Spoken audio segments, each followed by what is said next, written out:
Well, happy Monday, everyone. Alyssa Orange, Mike Irwin. Time for another Ask Mike. We've made it another week.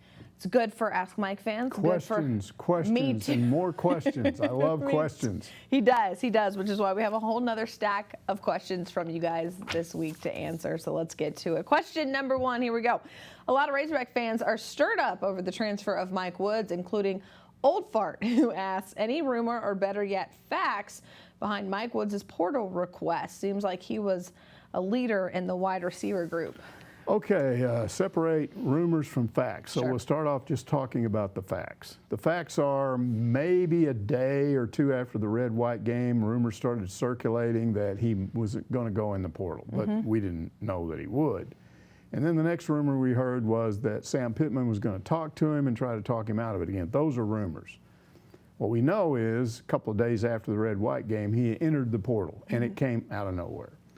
And then within a few days, he announced he was going to Oklahoma. So those are the facts.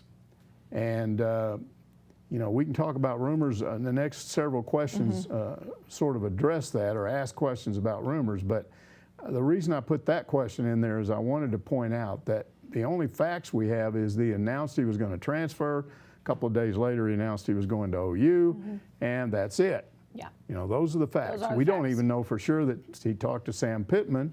We don't know for sure. There was rumor that the rumors that were spreading was coming from him. How people found out, I mean, it obviously was accurate that he was going to enter the portal, because for a while everybody thought, no, this is some goofy internet rumor, not going to happen. So that rumor turned out to be correct, but we can't. There's no way to ever confirm any of this other stuff as fact. Sure.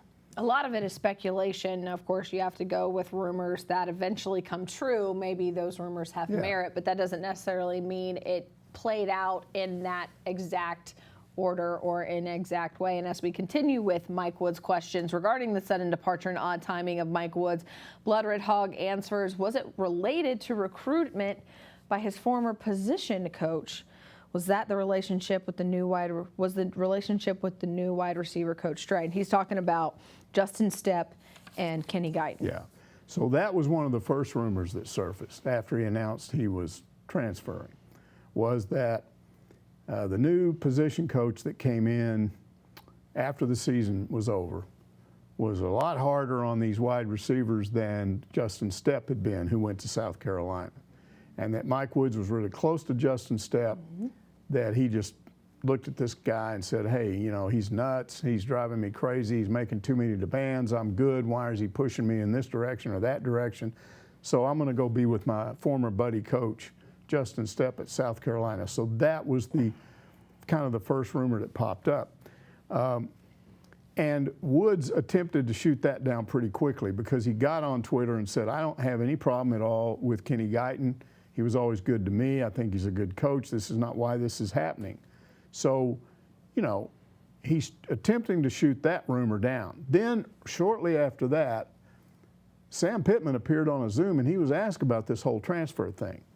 And he didn't really address Woods himself. He just said, look, this is not much different than what I did. I was at Georgia right before signing day. All of a sudden I'm at another school. If I have the right to do that, I can see where this one-time transfer rule should apply to players, give them the same option. So when Sam Pittman didn't appear to be angry about all of this, it sort of, you know, sort of addressed this rumor that he had been, his previous, Justin Stepp, his previous position coach, had somehow tampered and tried to get him come there. Because here's, if Sam Pittman's mad about that, if that really happened, and he's acting like, well, it's just a thing that happened. So, and then the final blow to that rumor was when Mike Woods announced he was going to Oklahoma, not South Carolina. So we can safely say that rumor was baloney. I mean, because if that had been the case, he would have gone to South Carolina, and instead Mike Woods went to Oklahoma. We got two more questions about Mike Woods, and I don't want to, I'm not stepping on these people's toes, but I do want to ask you, because you mentioned in one of your things, a lot of support from former teammates came out after Mike Woods decided to make that decision, including current teammate Jalen Catalon. This was a business decision for Mike Woods. I don't think it was personal. It was nothing against the University of Arkansas, and he said that. How do you feel about players taking these kind of business decisions.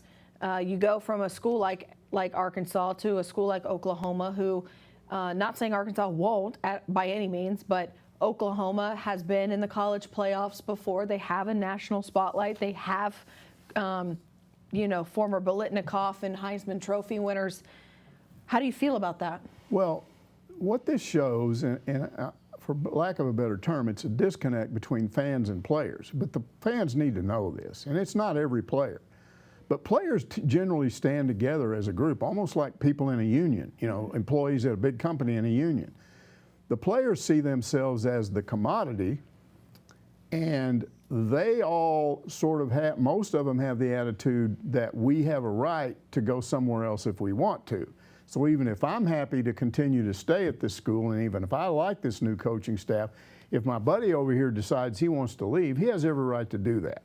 Now fans, a lot of them don't look at that the same way, because to them, when you become a Razorback, you're becoming part of my family. I'm a fan, I'm Joe Blow fan, my dad was a fan, my grandpa was a fan. You're coming into our family. We can, if you came to our house, we'd invite you in. 10 years from now, if you're down and out and need help and we can help you, we will, because you're a part of the family, the Razorback family. And so when somebody does that, when they reject all of that, they get angry, some of them more than others. But they don't look at it the way the players look at it. They look at it, okay, you became one of us, and you need to stay one of us. And it wouldn't be any different if I got a brother and he suddenly announced, I don't like you, I don't like mom, I don't like dad, I'm leaving. I'm leaving this family, I'm gonna go over here and live with these people. You'd be like, what? What are you doing? So that's the kind of the disconnect between the players look at these transfers and the way the fans do, some fans. I want to point out, because I did make this comment before about loyalty, and again, you go back to that Oklahoma rumor of, was it really all it took was Oklahoma to call to make Mike Woods leave? Right. Where's the loyalty there? And that's a rumor. We don't know if that's how that happened. Some people feel that way, though. That's all it took, was one phone call. Arkansas got Felipe Franks last year from Florida. Exactly the same thing. You have a basketball players in Desi Sills and Ethan Henderson, who are now at Texas A&M and at Auburn. We just got a commitment transfer from Missouri. It's happening everywhere, and it's happening, and it's almost like you forget that we're getting what Oklahoma is getting because they left us and not came to us. I think fans will eventually catch up to this thing because it's still relatively new. It's not going away. We've said that before on this show. The portal is not going away. There's a one-time transfer rule now. That's huge. That's post-COVID. That's until such time as they change it, and there's no indication they would. Then this means that you can go to a school and transfer and be immediately eligible one time. After that, you're going to have to sit out. Well, that's a huge rules change. And yes, it's going to make the number of transfers go up exponentially over what the system that used to exist. So this thing that I just talked about, where you left our family, you rejected it, is going to be more and more common. Now, look, we both know what's really at work here. If this were some average player, they wouldn't care.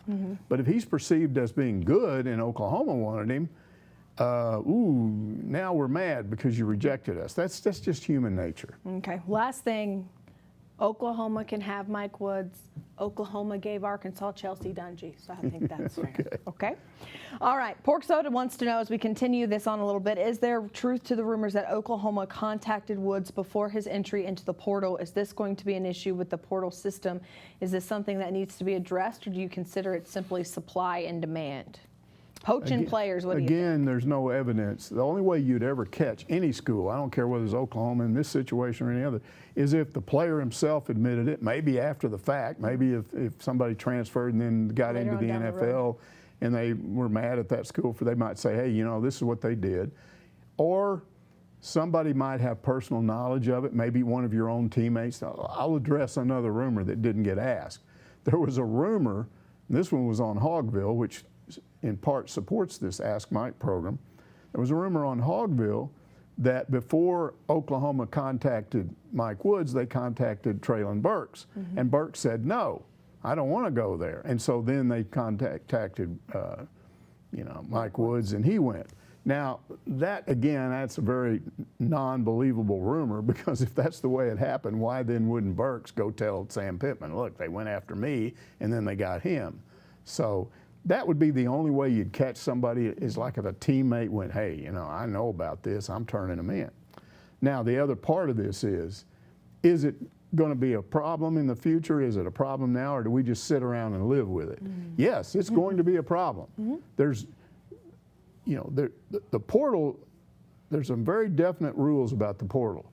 You declare for the portal, you then, and let's go back and talk about how the portal came into existence. But because before the portal, if you wanted to transfer, it was very difficult. You personally, as a player, had to figure out who to contact, how to get a hold of them, how to go through that process. So you were technically doing what coaches or people who are assistant coaches or coaches to a coaches or a grad are now doing with players. You had to do yourself. You had to do that on your own. Right. You had to contact teams before you were like, okay, I feel safe to leave. And imagine that process. If you were interested in 4 or 5 different schools, or you were just trying to figure out if anybody was interested in you, how do you contact all those people? And that's time consuming. So the portal, the beauty of the portal is you just declare yourself in the portal. It doesn't even mean you have to leave. You can just say, it's not like the draft thing. You can say, I'm in the portal, and still withdraw from the portal. But by being in the portal, other coaches then can contact you, and then the way this is supposed to work, you declare for the portal. Some guy like Eric Musselman is looking around, oh, I remember this guy, yeah, listen, he talks to his other coaches. Yeah, let's talk to this guy. So then they contact you and set up a Zoom, and in the future, it probably won't be a Zoom, you'll come and do a visit. And then you will decide from 4 or 5 schools, I've got these options, I picked this school. That's the way it should work. That's the way, but is there anything to stop a school from going, you know what, this guy over here, we didn't think he was any good. We didn't even look at him as a recruit. And look, he went over there to Arkansas. He was just a 3-star. And look what he is now, and we have a need. Let's go get him. Is there any way to prevent that? And probably not. Will the NCAA sort of crack down on this, start trying to investigate this? Do they have a plan or a strategy to prevent the poaching of players? It's too new. How do you do that? Yeah, it's too new. I don't know. I don't know how they will respond. Typically what they do is nothing. They create a problem. I'm down on the NCAA. Anybody that knows me knows I have no use for those people. Because typically what they do is they create a problem and they don't follow up to try and solve issues that come about as a result of it. And so I'm real skeptical that anything's going to be done about this, but maybe I'm wrong. We'll have to wait and see. I just think this is so new, nobody knows. And one of the first things that we talked about when this portal was created, for the help of the players, like you mentioned, but also with football specifically, you could play in 4 games as a freshman and still redshirt and thus go somewhere else. Right. And those combinations of watch this turn into a free agency thing with players. And this is what we're seeing. That was 3 years ago, 4 years ago. This is what we're seeing now. We're seeing a free agency right now that we saw on the horizon when this thing was created, and you've created a monster that you are going to have a hard time taming. And I don't have a problem with free agency in terms of I'm a player, I've been at this school, I think I can do better, I'm going to put my name out there and then do it. But when it's done the other way around, as a school looking around trying to solve their problems by poaching, that should be eliminated, but I'm skeptical that they will do it. I think Felipe Franks is a great example of a guy who was really good at Florida, got injured. Kyle Trask comes in, and we know how good Kyle Trask played at Florida, and he wanted an opportunity, and Felipe Franks deserved that opportunity. Warren Thompson could be a great example this year, a guy who played 2 years at Florida State, didn't see the kind of success he wanted because they had crappy quarterbacks, and is going to come to a place he thinks he can be successful. Those make sense. But let's go to the other side of this. Let's say that Arkansas's quarterback, who spent 2 years working behind several other quarterbacks, and all of a sudden he had a pretty good spring, not great, but let's say he blossoms this fall. Let's say KJ Jefferson blossoms this fall and has a really great year. What happens if some other school goes, hey, man, we lost our quarterback in the spring. We want that guy. And so then they go and through back channels want Jefferson. And Jefferson goes, well, I'm going to be on a pretty good Arkansas team next year, but these guys may win the national championship. I'm going to go there. That's the problem. That's what's devastating, is because it's almost like that other school used Arkansas as like the minor leagues where, hey, you go and you get some practice, get a little bit better, then we'll bring you up to the big boys. And that is what is not fair. We could talk about this, and we're going to continue to talk about it because we have another question about it. But Lanny on Hogville wants to know, I saw where Lucas Coley's mom got upset with some Arkansas fans who were taking shots at Mike Woods on Twitter for transferring to Oklahoma. Is Lucas Coley close to Woods? He's only been on campus since January. Did they become close friends that fast? Apparently they did. The explanation, I think it was Lucas Coley himself who got on Twitter and said, you know, this guy really helped me. I'm a true freshman coming in. I need to learn. I've got to work extra. I can't just come to practice. I got to come out early. I got to leave late. I got to have some guys to help me, receivers, and some people that can explain this offense to me when I screw up, beyond the coaches, when the coaches have already left. And he said that Mike Woods is one of the guys that helped him. So he said, look, he's a great guy. Wherever he wants to go, that's his business. And then where his mom got involved was, and look, anybody that's ever been on Twitter, Facebook is worse than Twitter. And then some message boards are worse than that, not Hogville, because they're managed. They have people that step in and manage these kind of comments. But some of these things, and so what happened was this guy said, well, I hope Mike Woods tears his knee up. And then when he does, I'm going to be there to laugh at him and everybody in his family when it happens. Well, that's terrible. And that's what set Lucas Coley's mom off. And she responded to that. And then some other people supported her. But then you started getting a lot of other less pointed comments. Well, he shouldn't have transferred, blah, blah, blah. And she kind of got frustrated, and I think she gave it up. Now, I think this is a good question because it brings up this whole thing of parents being on message boards. I'm not saying they shouldn't, but I would advise, slippery slope. I would say that anybody that's involved with someone that's going to be the subject of discussion on message boards, and I always go back to Mitch Mustang because this is the worst example I've ever seen, where social media took a guy that as a little kid wanted to be a Razorback and went to Razorback Stadium with his uncle and saw Arkansas lose games and cried and told his uncle on the way home, someday I'm going to be the quarterback there and we're not going to lose. And guess what? For 7 straight games, he was the quarterback and they did not lose. And he basically got run out on a rail. Yes, he left on his own, but he left because people on message boards were making up stories about him, lying about him, saying his mother was trying to run Houston Nutt off, trying to get Gus Malzahn hired as the head coach. That was completely nuts. I mean, Mitch Mustang decommitted the day that Gus was hired and only got lured back because they hired another guy to be the quarterback's coach, a guy out of the NFL. So that's an extreme example, but it's an example of what happens to you when your kid is on social media, message board, Twitter, Facebook, or whatever. You have to deal with this stuff rationally. You have to say to yourself, this is the way I look at it. Yeah, this person made a really crazy comment. Now, if I met that person that guy in person, he might not be that nuts because people do things on message boards they don't ordinarily do.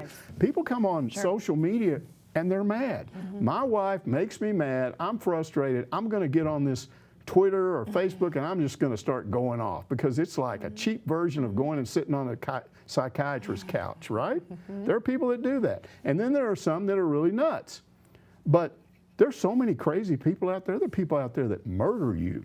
If you watch any of these shows on cable TV, where they all I do, Mike, is watch Investigation Discovery when I'm not watching sports, man. When I watch those shows, I go, I don't know anybody like that, but it scares me to know there are people out there like they would just suddenly decide, I'm going to kill this guy, and they conspire to do it. So I look at social media. Well, most of these people at least aren't murderers, even if they say stupid things. So lighten up a little bit. Understand that it's just comments. And the best thing that I read on this was something where a guy responded to Lucas Coley's mom, and he said, if you don't give this stuff any oxygen, it will suffocate. It will die from lack of oxygen. Just don't respond to it. Yeah. What I've discovered on Twitter is that when I put something out, people will just make insane comments about the most innocuous things that aren't even controversial.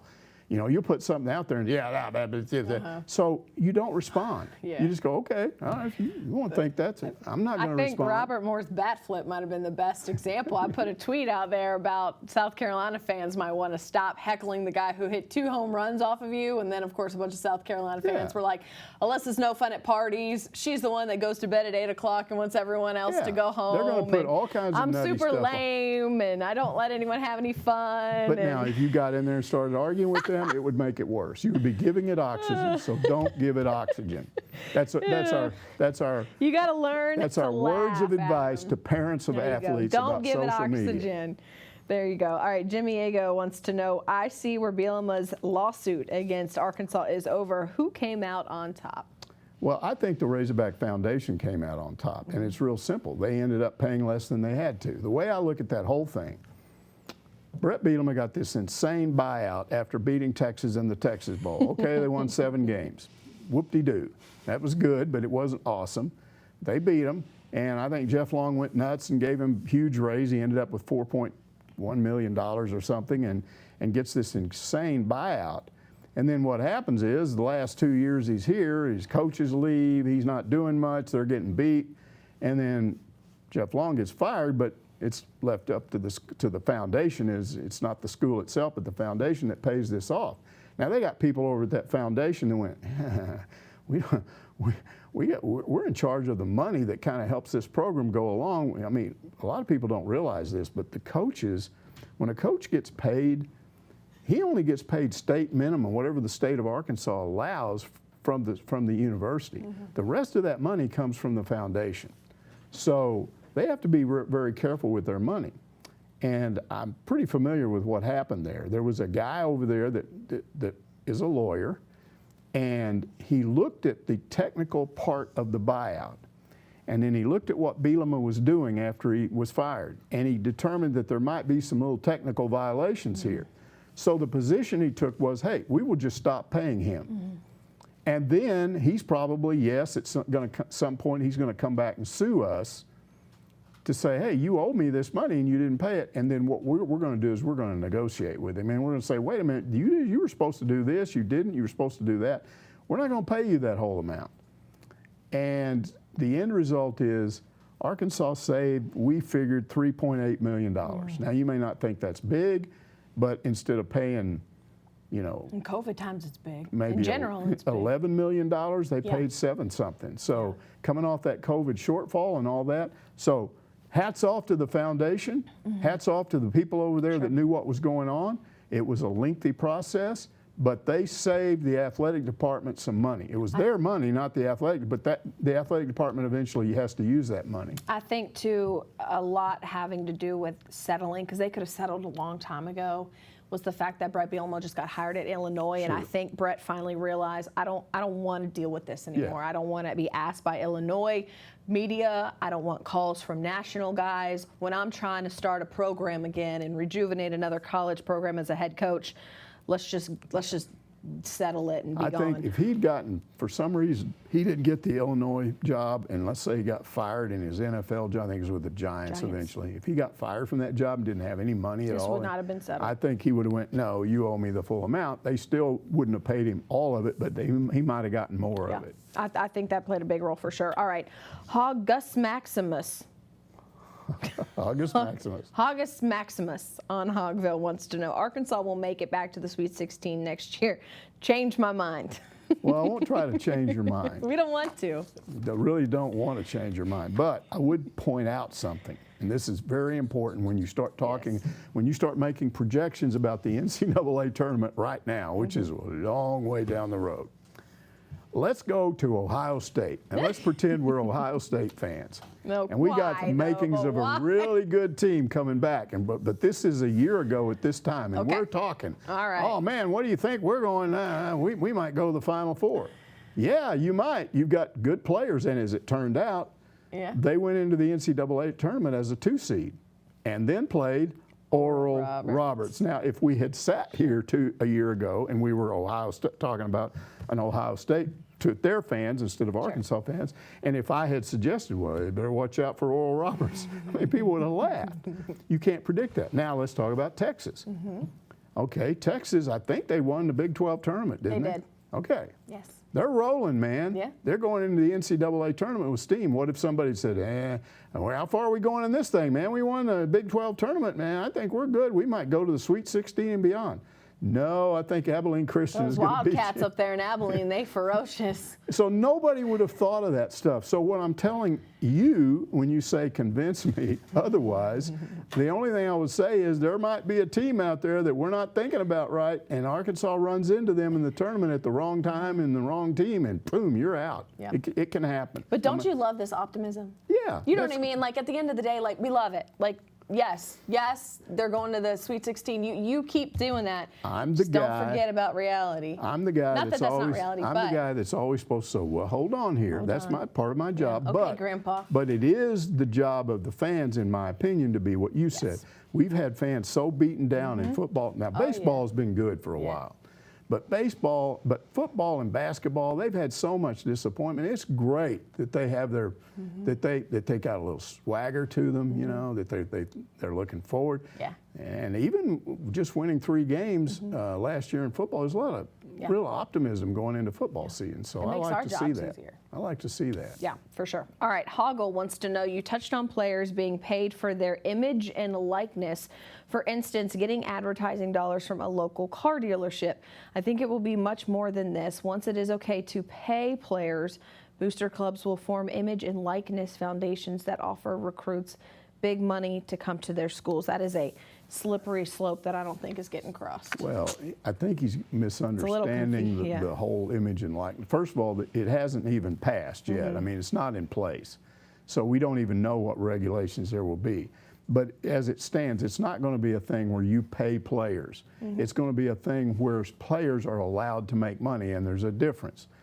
I'm absolutely certain that there's still going to be rules against paying players to come to your school. You won't have booster clubs going out and negotiating with some local big shot car dealership and saying, hey, we got this quarterback coming in, let's make him a $6 million offer and then he'll come here. You do that, that's a major recruiting violation. So that's probably not going to happen. If it happened, it would have to be under the table, and I can't address that. Yeah, that could happen anywhere. Sure. But it is important that fans understand this is not technically paying players. It's allowing players to make their own money if somebody wants to use their likeness, their image, get them to endorse a product. As I understand it, schools will have a guy on staff to help them, deal with this because, I mean, they're still students. They're not used to negotiating these things. But it will come from a third source, not from the university. And then the other thing is they're going to have to pay taxes on this money. They can't just get it and go, oh, hey, I got $6,000. I'm going to go out and blow it. You got to save part of it for taxes. And so in effect, they become independent businessmen in this respect. But again, since it's not even in effect yet, we don't know exactly what are the rules, what all the rules will be. But I promise you, it's not going to be forming little organizations of boosters to go out and negotiate deals in advance and tell some player, yeah, we're going to get you a new car every year if you come here. We've already negotiated it for you. That would be a violation. Yeah. All right. Bionic Pig says, upon watching the red-white game and witnessing what A.J. Green at Union can do, I will safely assume he will not be redshirting. He is Madre Hill with Fred Talley's track speed, but will Kendall Briles allow a freshman to ascend a senior for the number 2 running back spot in T.J. Hammonds? First of all, we don't even know if he's I'm not sure if T.J. Hammonds is number 2. I mean, or will be. I mean, he could be, he might not be. So I wouldn't just pick T.J. Hammonds out there. They had a number of guys. Rocket Sanders? Rocket Sanders. They had a number of guys that Dominique Johnson. Yes. Yeah. They had a number of guys that looked good in the scrimmage. Now, this kid is a really good recruit. I mean, he had some offers. LSU offered him. That's all you need to know. If LSU wanted him, he's pretty good. Here's what I would say about Briles. I mean, if this kid comes in the fall, and running back is not a position, there are some positions like offensive line where you're not coming in and playing as a true freshman. But running back is not one of those positions. If he comes in and he's pretty good real early on, I don't think Kendall Briles would have any problem at all saying, yeah, man, you're good. You're the number 2. I don't think he would be number 1 because they've got an established number 1 at starter at that position. But I don't think there's anything about Kendall Briles that would prevent this kid from coming in and being whatever he can be. It's all up to him. It's whatever he does. A coach would have to be nuts not to put a guy in a position if he's good enough to do it. I guess there have been coaches at times that haven't done that and frustrated fans, but man, it's got to be rare. That's your job, man. If you're sitting there going, yeah, this guy's really good, but I'm going to make him number 3. That makes no sense. All right, here's a baseball question. TL Slayton wants to know, does Arkansas have the pitching to make it to Omaha? If you look at their team ERA and their team batting average, those 2 stats, you would say no. Because I think the team ERA is 4.08 the last time I looked. And the team batting average was 280. Those are not numbers you typically find with College World Series teams. Might be for one or the other of those hitting or pitching, but not both. But here's the issue with this team. And it's real important that people understand this. They've been number 1 in at least one poll for 2.5 months for a reason. They have played the toughest schedule in the nation, and they have the best record in college baseball. In other words, it's one thing to have the best record if you played a bunch of nobodies, but they've played tougher teams than anybody else, and they have the best record. That's why they remain number 1. Well, how have they done this then if they have those numbers? It's because those numbers don't speak to situations. Look at the Ole Miss Sunday game. That's the deciding game of the series. And Arkansas had to score 18 runs to win that game. Okay, you say no pitching, but you had hitting. Okay, that's good. If you can do that all the time, you can overcome your bad pitching with runs, that's good. But in the Sunday game against South Carolina, through I think it was the 4th inning, they had 2 runs. But they were still ahead because the pitching had only given up 1 run. And when it was all over, Arkansas won 5-1. But look at what Patrick Wicklander and Kevin Kopps did. They combined for a 2-hitter and struck out 11 guys. So in that Sunday, it wasn't scoring runs because they weren't scoring runs. The pitching had to be better. And that's how this team has gotten where it is. When one thing doesn't work, the other does. And that's why you can't look at stats and try to figure out what's going on. I made that mistake and you guys know this, for about a month I was going, I just can't last. Come on, they don't do this well enough, they don't do that well enough. But what I'm beginning to realize is they do whatever they have to do to win the dang game. I mean, come on, their record is unbelievable considering who they've played. They are, what you're saying they is are just 6-0 against the top 5. Top 5, 6-0. I think they're like 12-3 against top 25 teams.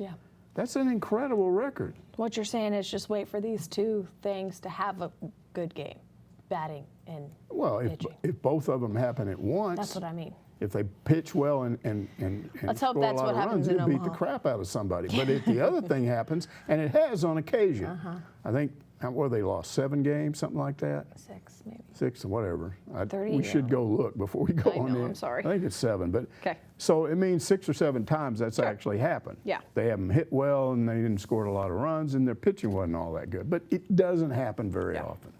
All right, Eddie Lynn says, I saw where Arkansas got 2 defensive linemen out of the portal in one day. Are they that short on D linemen? They are short if you consider what Barry Odom wants to do. And this goes all the way back to last year. He was talking about this. He wants to put pressure on quarterbacks on every snap. That means you don't sit there and play base defense. Now, what we saw in the spring was base defense. I think there's a reason why we didn't see in any of the scrimmages or the red-white game what they're really going to try to do defensively because they don't want teams to know that. But I don't think we're going to see base defense. I think you're going to see guys going all out, different schemes, different blitzes, different blitz packages, and that requires, when you're on the field in that kind of defense, you can't be winded. You have to be fresh. And the only way you can do that is to move players in and out in waves. Okay, here's this bunch, now let's bring in this bunch, or let's bring this guy in, now this guy. I'm not sure how exactly he's going to do it, but Barry Odom said all along, that's my goal, is to have so many quality players that I can just substitute at will. And so they needed these two guys. And by all accounts, they're both good. They'll both play. And this is good news, getting both of those, because this was part of the puzzle toward, we've spent all this spring, and this is what I'm guilty of, most of us in the media. We always want to focus on the quarterbacks or the receivers or the wide or the running backs or, offense. And we don't talk much about defense. But the defense has to be good too.